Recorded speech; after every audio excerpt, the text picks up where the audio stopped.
I will fucking destroy your jaw. It's not fucking funny. That's enough.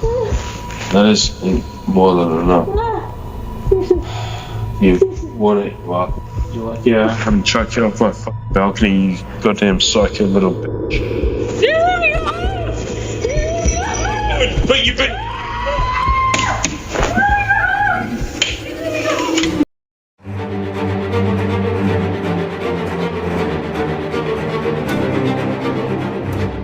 Сайн байцгаана уу? Өнөөдрийнхөө шинэхэн болсон явдлын дугаартаа эргээд тавтаа морил. Өнөөдөр хэдүүлээ нэгэн гэмт хэргийг судалж ухаж ярих болно. Хамгийн гол нь энэ гэмт хэргийг та нар хаа нэгтээ сонсч байсан бол хамгийн сүүлд 2024 онд энэ хэрэг дээр апдейт орсон. Апдейт орсон хэрэг гэдгийг сайн мэдгүйгээр орчуулаа явж ийсэн сонссон хэрэг вэ штэ гэд яг болт юм уу гэж бодсноо та нар надад хэлсэн штэ. Давтагдсан ч хамаагүй. Яагаад гэвэл хүн болгон өөртөө гэсэн имиж, стил жанраараа ярьдаг учраас энэ ерөөсөө no problem гэж хэлсэн учраас би за окей гэж цааш нь боловсон. Тэгээд дуусгацсан. Тэгээд ямар ч хэсэн ингээд нотлог баримттайгаар хідүүлээ. Өнөөдрийнхөө хичээлийг орцгоо. Дэшлийг авчиа юу ямар төвхтэй юм бэ ёо. Тэгээд өнөөдрийнхөө шууд гинт хэрэг рүү орцгоо. Бидний сая сонссон аудио бол Gable Toasty-гийн утсан дээр 2014 оны 8 дугаар сарын 8-нд бичигдсэн хамгийн сүүлийн бичлэг. Бичлэгний эхэнд тоглогдсон энэхүү аудионоос хэдхэн секундын дараа нэгэн эмэгтэй орон сууцны 14 давхраас доош унаж нас орсон. Эмэгтэй би маш их хугарсан, бараг бутарсан гэхэд болно. Төрөгнийхээ ирэхэд би энэ хагас нугларсан байдалтай харахад маш эвгүй дур зурагтай байсан гэж дараа нь хэлсэн. Энэ үйл явдал болж байхад Gable Toasty гэх залуу даунтауныхаа пиццаны газар пицца идэж сууж байсан. Мэдээж түргэн тусламжлаад цагдаа гэрхнийг Gable дуудаагүй. Харин оронд нь өмгөөлөгч рүүгээ залгасан. Энэ нас орсон эмэгтэйн хувьд өөр улсад ирсэн бах үедээ харамсалтайгаар амиа алдсан юм. Яг юу болсон бэ? Хэн гэдэг эмэгтэй нас орсон бүгдээрээ олж мэдцгээе. Wariana Wright Булканд төрсэн ээж нь Филиппин эмэгтэй Beth, аав нь Warren гэх Европ гаралтай эрэгтэй. Ээж нь бүтэн сайн өдрийн Adventist сүмийн декон байсан бол аав нь зураач мөн инженер байв. Wariana доороо нэг эмэгтэй дүүтэй нь Мареса гэдэг, дүүг нь хүмүүс Реса гэж дууддаг учраас хэдүүлээ цаашид Реса гэдэг нэрээр нь явжээ. Тэдний гэр бүл амьдарч байгаа газраа сольж шинэ улс руу нөөх шийдвэрийг гаргасан нь Шинэ Зеланд, Веллингтоноос хойд зүгт орших Прерва хэмээх жижиг хотод очсон. Варена, Реса хоёр тэдний эцэг эх нь өөрсдөлтөө зөвхөн гаднаал дотн юм шиг санагдах болсон учраас охтууд бие даацгааж яг л хоёр хүний бүрэлдэхүүнтэй баг юм шиг гэр бүлээсээ өөрсдөө тусгаарлаж эцэг эхээсээ улам хөндөрөх болсон. Энэ үед Реса стил тийнейжер байгаач ихч Варенага дагаад цугтаа гэрээсээ нүүж гарсан. Охтууд Веллингтонд байх жижигхэн нэг өрөө байранд орсон бас нэг мууртаач болсон. Реса ялангуяа ааваас их хөндөрсөн. Өөрийнхөө Твиттерт надад аав байхгүй хөтөлж эргэж байсан. Яг тэр жиргэгийг та нарт хэлж өгье. Аавуудын баярын мэнд хүргэе ааваа. Lol JK буюу joke. I don't have a dad буюу надад аав байхгүй. Үндэл тэнэг нарган байгааз. Варенагийн хувьд яг дүүгээсээ илүү аавтайгаа ойр дотн байсан гэсэн юм олдоогүй. Тэгэхээр бас тодорхойгүй гэсэн. Ингэж явсаар охтууд том хүмүүс олж хүсэл тэмүүлэл амьдралын зорилгоо хамтдаа нээсэн. Варена коллежид байхдаа амьтны эрхийн төлөө тэмцэгч болж 2013 онд Варена Шинэ Зеландын парламентэд амьтдыг янз бүрийн туршилтанд оруулахыг хориглохыг хүсч загтал хүртэл бичиж байсан. Одоо миний бодлоор амьтан тайртай байна гэдэг бол хүнд байж болох хамгийн эерэг, сайхан, дулаахан мэдрэмж өгөх тийм зүйл гэж би хувьдаа боддог. Варенагийн найзууд болон гэр бүлийнх нь түүнийг инэрэнгүү ухаалаг гэж тодорхойлдог. Үүнээс гадна бас тоглоом тоглох, гэрэл зураг авах, анимд бас нэлээд дуртай байсан. Аним дундаа бидний сайн мэдэх Dragon Ball маш их дуртай байдаг байсан гинэ. Амралтын өдрүүдэд олуулаа нийлж тоглодог Final Fantasy гэдэг тоглоомыг тоглодог бүр тийм уламжлалтай хүртэл байсан. Энэ Final Fantasy гэдэг тоглоом нь яг яаж тоглодгийг би бол сайн мэдэхгүй байна. Мэддэг хүмүүс ахын бол комментэд бас надтай бусдтайгаа хуваалцаарай. Энэ тоглоомыг хамтдаа тоглодог байсан найзуудынх нь нэг нь дараа хэрэг гарсны дараа хэлэхдээ Wariana Wright бол нэр төр тэгш байдал шударга зөв байдлыг эрхэмлдэг байсан. бас технологи мэдлэгтэй, ямар ч хэрүүл маргаанаас зайлсхийдэг, их зөөлөн сэтгэлтэй, нэг тийм их хүний зөн, их хүний мөн чанар ихтэй тийм эмэгтэй байсан гэж ярьсан.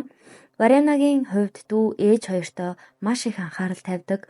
Хэдий охид эхрүүдээс илүү ойр дотно байсан хэдий ч байнга мэдээж цагт минут тутамд хамт байна гэж байх уу? Тусдаа мэдээж болзоонд явцгаадаг болсон. 2014 онд Вариана удаан үргэсэн найз залуугаасаа дөнгөж салсан үе. Энэ найз залуу нь фитнесийн багш байсан. Салсан шалтгаанаа Вариана найздаа хэлэхдээ тэр намайг үргэлжил өөртөө итгэлгүй байдалд оруулдаг чилжсэн. Харин салтын дараа Вариана өөртөө итгэх итгэлээ нэмэгдүүлж шинэ адал явдал хайж Тиндерт хаяг нээсэн.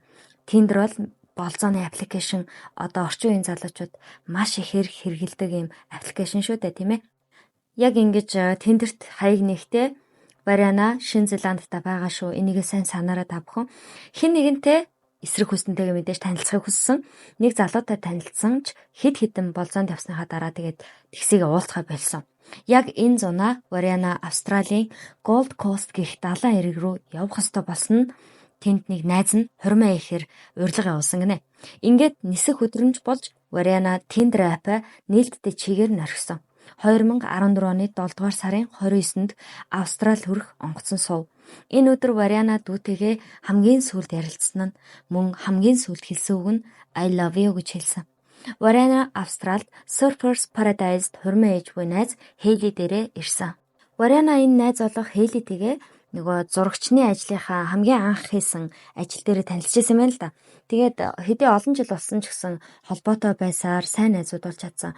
Вариана дүү Рейса луга байнга бичиж авсан зурагнуудынхаа тухай мөн муу яаж ийн гэх мэт биччихсэн. Би бас мууртай болохоор яг энэ хэсгийг маш сайн ойлгож байна.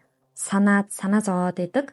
Тэгээд Вариана энд ирээд хэд хоног өнгөрсөн. 8 дугаар сарын 6 болсон. Хурим аль хэдийн дууссан. Варианад тийм амар урт удаан хугацааны амралт байхгүй ч гэсэн 2-7 хоног те Gold Coast орчимд үлдээд газар үзэж жоохон амрыг гэж шийдсэн. Вариана мөн анх удаа л дүүгээсээ ийм олон хоног хол байгаа нь энэ 8 дугаар сарын 7-нд Dream Park, одоо Dream World Park руу очсон. Багын найз болох Саванатайгаа бас тэнд уулзаад газар үзээд тэгээ жаахан зугаацсан.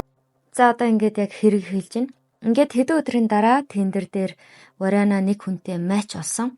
Энэ нь 28 настай Gable Toasty. Мэдээж Вариана огт ноцтой зүйл гэж ерөөсө бодоогүй. Шинэ Зеланд руу буцах бодолтой байж яхад нь яг дүүгийнх нь хэлснээр шүү дараа нь Вариана тэр эрэгтэйг дуртай жүжигчинтэй нь их төстэй гэж хэлээд тэгээд ер нь уулзахаар үлдсэн юм байна. Гэсэн хэдий ч Вариана Gable-ийн тухай юу ч мэдэхгүй. Gable бол болцсон эмэгтэйтэйгээ байхдаа бүх зүйлээ рекорд буюу бичлэг хийж хадгалдаг үнэхээр creepy залуу. Бүр 100 дахь эмэгтэйтэйгээ уулзсныхаа дараа Twitter дээрээ жиргэжсэн. Тэр жиргээ нь дөнгөж 100хан эмэгтэйтэй унтсан депресссэн залуугаас асуу. Юу ч хамаагүй гэж байгаа. Тэгээ юу ч хамаагүй асуух гэдэг шүү.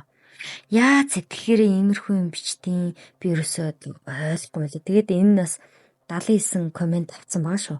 Юу ч гэж асуух юм бөө мэд. Gable энэ жиргэнийхаа комментын дунд нь өөрөө ингэж комментаас бичсэн. 100 дахь болзоо нь Gable-ийн эмэгтэйчүүдэд тавьдаг стандартын хувьд том уналт байсан гэж бичсэн. Тэгээд хамгийн инээд төрөмөр нь Gable өөрийгөө маш өндөр стандарттай, өөрөө маш их үн цэнтэй хүн гэж өөрийгөө боддог гинэ. Narcissist maybe. Энэ хэргийг судлах явцад Gable-ийн яг юу гэж хэлэх вэ гэдгийг би ерөөсө бодоод үг олдохгүй байсан. Тэгээ бас болоогүй заяа. 100 дахь эмэгтэйгээ 10-аас 7 оноонд бүр арай иж хүрнэ гэж бичсэн байгаа шүү. Тэгсэн чи арай ашгүй нэг хүн реплай хийж орж ирээд ийм олон тооны эмэгтэйчүүдтэй унддаг ирчүүд ихэвчлэн өөртөө итгэлгүй нарциссист байдаг гэж бичсэн чинь Gable тэрэн дээр нь реплай хийгээд би зүгээр л өөртөө итгэх итгэлээ сайжруулахыг хичээж гин гэж хошгинсон маягтай бичсэн. Яг үнэндээ Gable үнэнгээч бичсэн байж магадгүй гинэ. Учир нь Gable хүүхэд ахтай хизээш найстай байж үзээгүй мөн ихэнхдээ ганцаараа мэд санагддаг байсан гэдэг нь дараа нь мэдгдсэн. Хамгийн харамсалтай нь энэ 100 дахь эмэгтэй нь сүүлчийнх нь эмэгтэй мэдээч биш. Вариана Gable хоёр матчд болсон үе рүү одоо бүгдээрээ буцаад очицгоё. Gable Вариана руу траши үгтэй энэ зэрэг текстүүдийг бичсэн гинэ. Одоо нөгөө Вариана Гэблийг нэг дуртай жүжигчтэй найдлах гэдээсэн штэ тэр нь болохоор нөгөө бидний сайн мэдих Twilight дээр хүн чануулаад идэв штэ Jack гэд тэрнтэй амар адилхан гэж хэлсэн гинэ. Тэгээ яг жоохон төстөгийн хувьд бол төстэй л юм шиг надад бол харагдчихэв. Та нарт яг яаж харагдчихэв? Веронагийн хувьд шөнийг зугаатай өнгөрөөхийг хүссэн. Тэр гарч орчоод дууссан л бол хотел руугаа уг нь заавал буцаж очиж хотелд ондог гэсэн юм. За ингээд залуус уулзахаар шийдсэн. Gold Coast центрийн Кавил авенуд уулзсан. Gold Coast-ийн энэ гудамж нь шөнийн тансаг амьдрал, баарнууд, төвлөрсөн их хөдөлгөөнтэй гудамж юм байна л да. Варена одоо энэ бичлэгэн дээр уулзах газраа ирчихсэн алхас хийгээд Гэблийг хүлээгээд байж байгаа. 21 цаг жаахан өнгөрөөд Гэбл ирсэн бөгөөд тэр хоёрын ярилцаад алхаж байгаа нь бичигдсэн нь бас энэ. Залуус уулзсаад 3 минут орчим ярилцсанхаа дараа Варена Гэбл хоёр Surfers Paradise-ийн Tavern Beer Garden гэх пивны газар руу орж байгаа нь бичигдсэн. Тэгснээр дараагийн 3 минут орчмын дараа одоо энэ тавернасаа гарч байгаа нь мөн л инхүү бичигдсэн. Таалагдаагүй юу өөр юм сэдсэн үү бүү мэдгсэн чинь ойролцоох архины дэлгүүрлөө явж байгаа нь хяналтын камерт бичигдсэн. Гэблийн гэрлөө авч явах уух зүйлс худалдаж авч байгаа нь дэлгүүрийн камерт бас бичигдсэн. Дэлгүүрээс авсан зүйл нь нэг бодол юм 6 ширхтээ шар ариг гинэ. Гэрт нь бас юм арх байсан гэсэн. Тийм болохоор зүгээр пив авсан гинэ. Нам гүм хүн бахтай гудамжаар алхасаар Гэблийн байранд ирсэн. Гэблийн амьдрдаг орон сууц нь их нэлэнхүйтэй шилэн цонхоор буюу бүр гялтгансан тийм шилэн барилга гинэ. Одоо цонхороо тагтаараа харагдах бив нь хотын төвөө бүхэлд нь харсан бич бивтэй тийм тансаг зэрэглэлийн байр. Гэбл гэртээ орж ирэнгүүтээ бүх үйл явдлаа бичиж эхэлсэн. Нэг ёсондоо рекорд хийж эхэлсэн. Хэрэг гарсны дараа мөрдөгч яагаад бүх болцоогоо ингэж бичлэг хийж авч үлддгийг нь асуухад Гэбл хариулахдаа мэдээж хэрэг би гадуур гарч маш их архиусан үед миний ой санамж тэмч сайн байгаад байдгүй. Тэр өдөр бичлэг хийсэн бол гэд орхисноо. Оройн цагаар гарахдаа утасныхаа бичлэг хийх товчийг дараад халаасандаа хийгээд явах чинь тэмч хэцүү биш амархан штэ гэж хариулсан. Гэбл энд орж ирээд хамгийн ихэнд болсон яриануудын нэг дээр Гэбл Варенаас асууж байгаа хгүй. Чи гэртээ хөргөдгийг хүсэх юм уу? Ямар нэг юм байна гэсэн чи. Үгүй зүгээр. Үгүй. Наашраа бити ингээд дээ гэсэн. Варена зүгээр л гээд ингээд жоохон ичингүрсэн байдалтай нэг энэ мэт яриануудын дараа Варена Гэблийг psychodrunk гэж хэлж байгаа. Ингээд ер нь эхнээсээ энэ хоёр жоохон маргалтаад эхэлсэн. Тэнгүүд нь Гэбл уусан зүйлийнхээ шилнүүдийн доошоо хасгаж байгаа тийм чимээ гарч байгаа. Тэгснэ алкогол дахиж уухгүй гэж хэлж байгаа. Тэгээ шөнийн 1 цаг 30 минутын үед бичлэгт Варена Гэблийг орон сууцаар нэг хайсан шинжтэй миний утас хаана вэ гэж орилж хэлж байгаа хгүй. Тэгсэн чинь чиний цүнх тэнд байж тээ гэж Гэбл хэлсэн чинь Варена тийм ээ гэхдээ хаана вэ? Миний хараал эзэн новш хаана байна гэсэн чинь Гэбл хараал эзэн юу гинэ? Варена хараал эд би чиний эрэг хугалж шүү. Энд чи хараал идсэн хөвгчлөлтөө биш байна. Тэгээ Варена Гэблийн утсыг ингээд нууцсан. Зүгээр хөвгчлөлтөө байхын тулд утсыг нууцсан гэж бодоод ууралж хэлж байгаа. Эндээс ингээд хамаг бүр бүх юм ихэлсэн. Одоо та нарт би нэг бичлэгийг сонсгоё. I will destroy your jaw. It's not funny. Энэ шөн залуусын хувьд аль альныхан санснаар болоогүй нь тодорхой. Тэд хоёулаа бие биендээ ууралсан ч тодорхой. Харамсалтай нь өнөөдрийн энэ бүх яриаг ганцхан Гэбл л ярьж байгаа. Бас Гэблийн рекордууд дээр Гэбл Варенад ингэж хэлж байгаа нь бичигдсэн. Чи азтай юм а би чамайг навшин тагтнаасаа шидээгүй хараал ийдсэн бяцхан сэтгцэн өвчтөө бэж минь гэж байгаа. Энэ хэлсэн үгээ Гэбл тайлбарлахдаа чи азтай байна би чамд айл айдгаараа төвчээртэй хандж ийн гэсэн утгаар хэлсэн гэж зөвтгсөн. Энэ үгийг нь прокурор болон Варенагийн ойр дотныхан одоо бидэрч гисэн тэгж мэдээж бодох байгаа шүү дээ. Шөнийн 2 цаг болсон. Гэбл Варенаг агаар амьсгалуулахаар балконыхоо тагтныхаа үүдэнд аваачааж байгаа халамжилсан гэж ярьсан. Гэвч энэ үеийн рекорд дээр бичигдснээр бол Варена нэг юм телескопын хавчдаг хэсгийн төмрийн шүүрж авсан гинэ. Гэхдээ яг энэ телескопын төмөрөөсөн гэдгийг дараа нь мэдэгдсэн. Гэбл Варенаг хай гэж хэлсэн. Гэхдээ илтгэр биш. Би та нарт одоо тэр яриаг нь сонсгоё. Who the do you think you are? No! Hmm? No! No! No! Trying to kill me, huh? No! Why are you trying to hit me with that? No! Huh? No! No!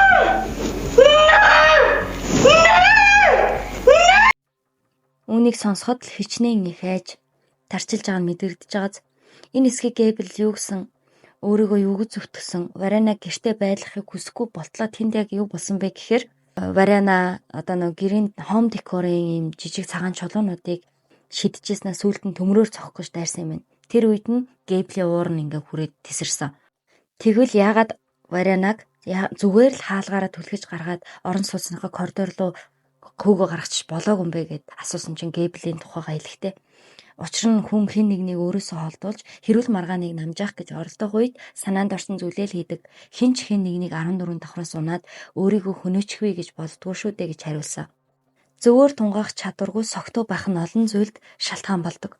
Гэбл Варенаг хүйтэн тагтан дээр үлдээж цойжилж амь насыг нь эрсдэлд оруулах биш гадагшаа аваад гарч болох байсан. Сүүлд нэг нэвтрүүлэгт оролцох үеэр хөтлөгч нь ингэж асуудаг.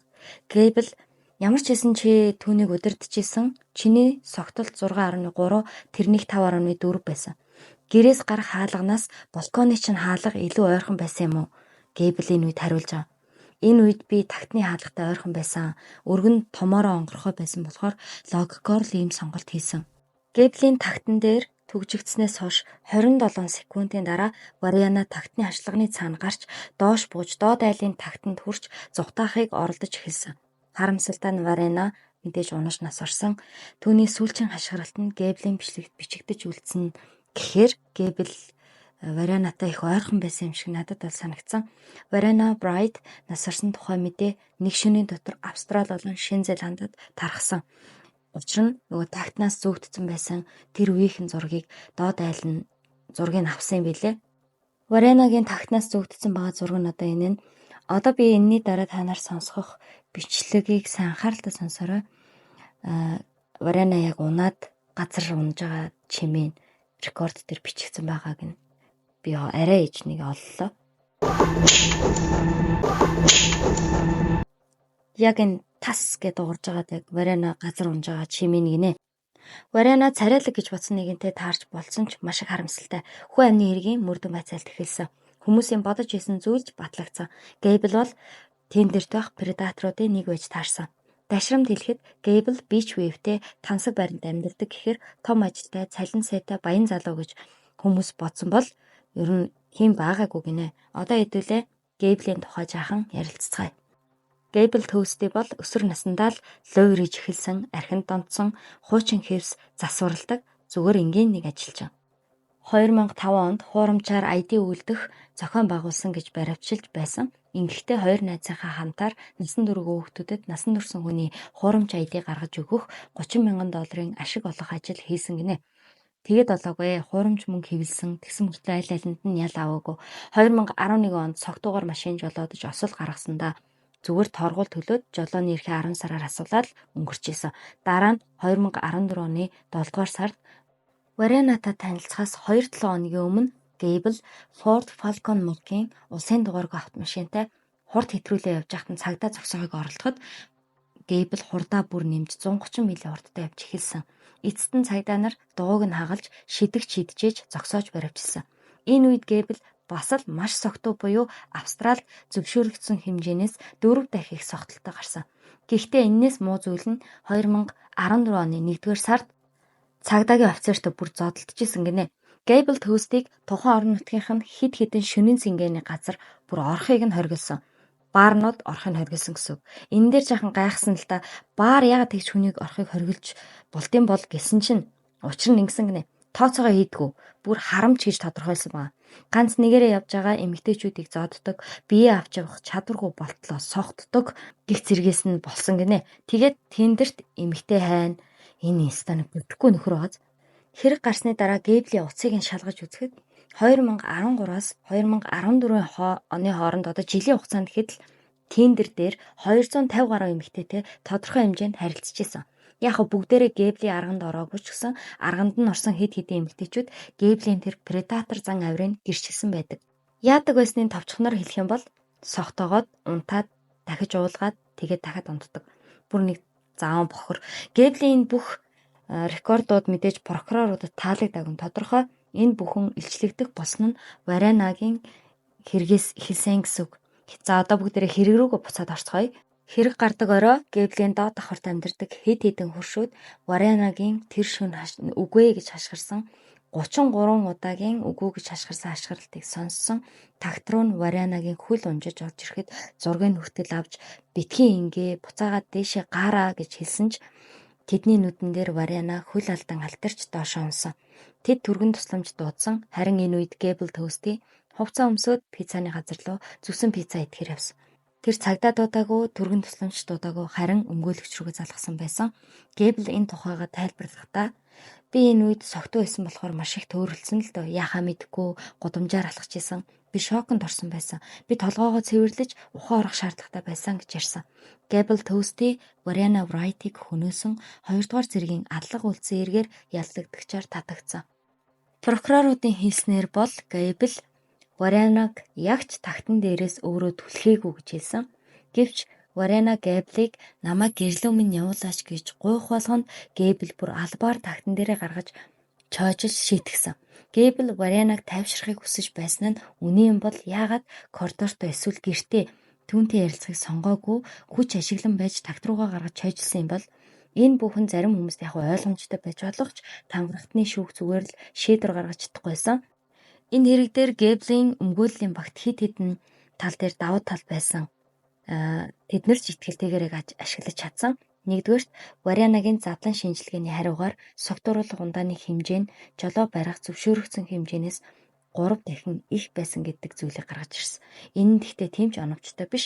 Учир нь Вариана жолоо барьж аваад нас ороогүй унаж насарсан шүү дээ. Хоёрдугаарт рекордуудын ихэнх хэсэг Вариана л Гэбл рүү дайрч ойрлж сувенирын чулуунуудыг шидэж бас төмрөөр цохих гэж оролдож бүх зүйл дээр Вариана өөрөө буруутай юм шиг тэр рекордууд дээр байсан болохоор энийг бас ашигласан. 2016 онд Гэбл Австрали болон Шинэ Зеландын шүүхэд рекордыг нь олон нийтэд дийлэхгүй байхыг хүсэхэд Варианагийн гэр бүлийнхэн эсэргүүцсэн. За ямар тач Гэбл ингээд Варианаг амнаас нь буруутай гэж үзэгдээд 7 жилийн хоригдол авсан байсан. Вариана Гэблийн апартментын үүдэнд унаж нас орсон тэр өдрөөс хойш 7 жилийн дараа 2021 оны 9-р сард Гэбл төөстэй суллагдсан.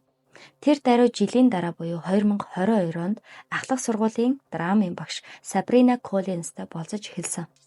Энэ Сабрина Коллинс хэлэхдээ нэг найз маань надад наадах чинь нөгөө балконы гай буюу тагтны иргэн залуу байжтэй гэж хэлэхэд би маш их балмагцсан.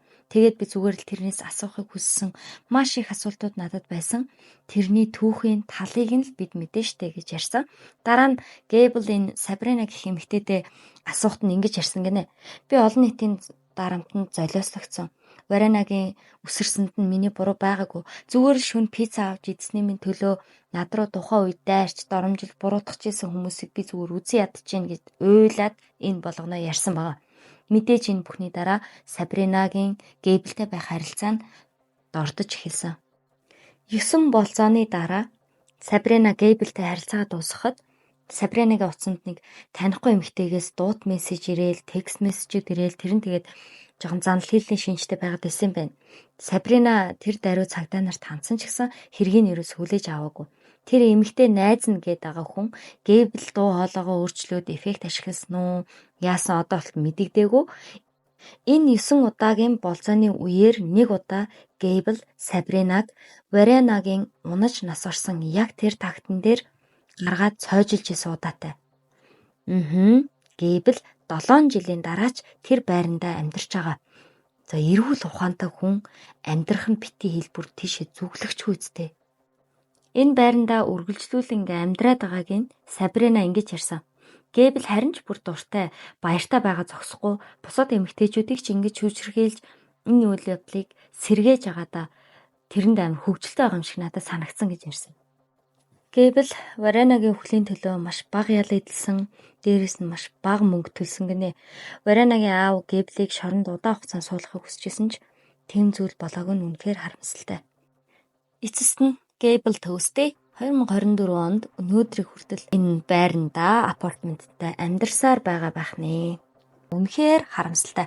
Вариана тохиолдсон энэ аимшигтай түүх эмэгтэйчүүдэд минь нэгийг бодогдуулсан байх гэж бодож байна. Тэгээд энэ хэрэг дээр та нар яг ямар бодол төрж гин, ямар мэдрэмж төрж гин бусадтайгаа хуваалцаарай. Тэгээд миний нөгөө асуусан зарим миний мэдгүй байсан Final Fantasy ч юм уу тэр тоглоомуудыг бас ямар ч та тоглоом болохыг нь та нар бас хилээд өгөөрөө. Бусдтай би ч гэсэн бас мэдэж амаарай. Ямар ч байсан би бол хизээч тийм болзооны аппликейшн ч юм уу, Facebook, Instagram эдгээр зүйлүүдээр хүнтэй танилцаж, уулзаж үзээгүү. Тэгээд орчин үед одоо ер нь яг юм амьд харилцаанаас амьд ингээд танилцахаас илүүтэй бараг ингээд сошиалорд нэгнийгээ харж танилцах үйл явдал маш ихсэн энэ үед энэ хэрэг бол маш сургамжтай тий шал танихгүй нэгнийгээ харж байгаагүй айс зан авирыг мэдгүй сайн мууг нь мэдгүй ижиж уулзаад ямар нэгэн байдлаар харамсалтайгаар ингээд амиа алдсан тий мэдгүй штэ хүн уусан хүнээс хизээш олигтой юм гардгөө. Тэгэхээр алкоголыг нэгдүгээр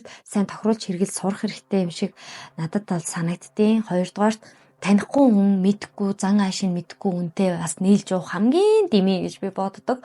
Дээрээс нь ер нь шоу цэнгэн арих дарс эдгээр зүйлсүүд ер нь амьдралд те альва зүйлс яг хэм хэмжээтэй байж иж илүү эрүүл орштой болов гэж би боддог хгүй юу. Тэгээд та нартаа нэгэн хөөрхөн мэдээлэл хүргэхэд юу фильм уран бүтээлийн нэглийнхэн эцэгтэй туслах гэр бүлийн сурал нэвтрүүлгээ бүх IPTV-д 21 аймгаар явсан 21 дугаар бүгдээрээ орчихсон байгаа. Тэгээд Facebook, Instagram эдгээр дээр би одоо тухайн дугааруудыг эхнээс нь ахуулаад реакшн видео хийгээд сэтгэлдээ хуваалцаж байгаа. Сурал нэвтрүүлгийг үзэх юм бол тий яг тэр үнэр тэр бүх ингээд бидний ой санамж бидний зүрхэнд дэжэдэг тэдгээр бүх зүйл яг гой бууж ирж илээ. Хатад байдаг надад тэгж аам чи гадаадд байдаг та нарт мань бүр илүү гоё юм. Улаахан гоё санагдахаар үнэхээр гоё Монгол хүний уруханаар Монгол хүмүүсийн өөртөө бүтээсэн Монгол ахуйгаа харуулсан жинхэнэ Монгол контент болсон байлээ шүү. Тэгээд та нар мань үзээрэй. Болсон явдлын бичлэгтэйгээ энэ хүртэл хамтдаа байж сонсон та нартай зөндөх баярлаа. Ойрд гэмт хэрэг яриаггүй жоохон нак нук гэх юм их байх шиг санагдсан надаа. Өөрт маань шүлсээ залгаад шүлс ингээд ам цуглараад ингээд жоохон асуудлууд жоохон байна. Тэгэхээр ямар ч байсан энэ хүртэл үзэн баярлаа. Бай. Дараагийнхаа бичлэгээр хэдүүлээ. Тун утахгүй уулзцгаая. Өнөөдрийн хичээл ингээд өндөрлөлөө. Та нарт би лайк дарж, subscribe дарж, комент үлдэх даалгавар өглөө. Даалгавраа сайн хийгээрэй заяа.